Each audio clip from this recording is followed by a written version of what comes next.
Okay, so let's talk about a Champions League playoff match that started out as this brilliant tactical masterclass and ended up becoming a massive international incident.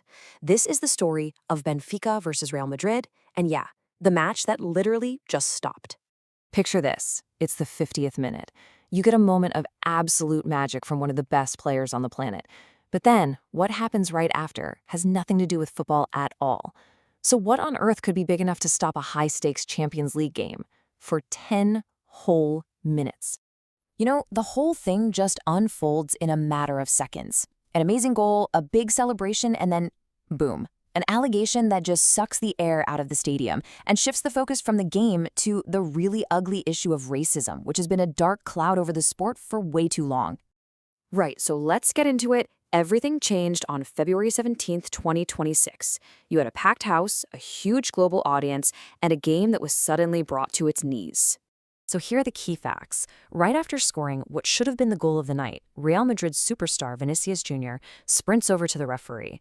He claims that Benfica's Gianluca Prestiani just racially abused him. And just like that, the joy of the moment is gone. It turns to confusion and then pretty quickly to real outrage. And this was no small thing. The game was paused for a full 10 minutes. The ref had to activate UEFA's racism protocol. For a while there, nobody was even sure if the match would go on. I mean, this wasn't just a quick argument between players. This was a complete shutdown of the game. But to really get the tension that was already on that pitch, we gotta rewind a little. Before all this exploded, this was a really fascinating battle of wits between two of the game's top managers. Let's dig into the tactics and see how this was all building up. So check out the difference in styles here. On one side, you've got José Mourinho's Benfica just sitting deep in this compact 4-2-3-1. Their plan? It was classic Mourinho, right? Absorb pressure, bait Madrid into coming forward, and then hit him hard and fast on the counter. But then you have Real Madrid using a 4-4-2, controlling the ball and setting these really smart, aggressive traps to try and win it back way up the field. For almost an hour, it was a total tactical stalemate. And then, the moment came that just shattered that stalemate. Even Mourinho said it himself. Vinícius scored an out-of-this-world goal, and then the game was over. That one unbelievable piece of skill in the 50th minute, it wasn't just the winning goal. It became the flashpoint for absolutely everything that came after. Okay, so what happened right after that goal is really the heart of this whole thing. In all that chaos, two completely different stories pop up about what was actually said out there on the pitch. Now, from Real Madrid's side, the accusation was incredibly direct and, frankly, severe. Vinícius' teammate Kylian Mbappé, he didn't mince words after the match. He claimed multiple players heard Prestiani call Vinícius a monkey over and over, all while trying to cover his mouth. But Prestiani came out with a swift and total denial. He went on social media and said it was all just a big misunderstanding. He insisted he never used racist language and that Vinícius, and this is a direct quote, misinterpreted what he thinks he heard. So there you have it, two players, two completely irreconcilable stories. So in the hours and days after the match, the debate just exploded. It stopped being just about what was said, and it became about how the entire incident was being framed.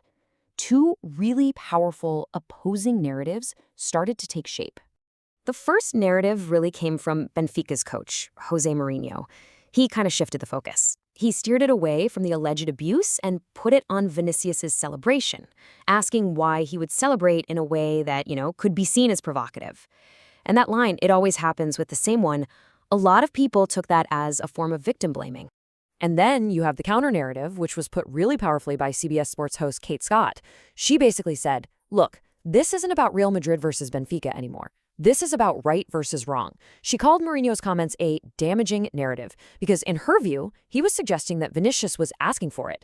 She really reframed the whole debate around a player's simple right to play and celebrate without being abused. So, with this huge public debate raging, what are the actual consequences here? Let's take a look at the official actions that are being taken. Well, the official response has been pretty swift and serious. UEFA, the big governing body for European football, they've appointed a special investigator. And it's not just them. The Portuguese government itself has launched its own proceedings. And if these allegations are proven true, Prestiani could be looking at a 10-match ban, which is a really significant punishment in European football. And we have to remember this didn't just happen in a vacuum.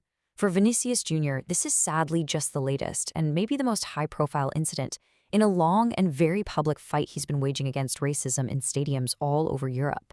He's become this global figure in the fight, whether he wanted to be or not. Which really leaves us all with this final, massive question. When something like this happens, when hatred finds its way onto the pitch, whose job is it to act? Is it on the players, the refs, the coaches, the governing bodies, or is it on the fans? That match might be over, but the debate it reignited is far, far from finished. And the answer to that question could really shape the future of the beautiful game.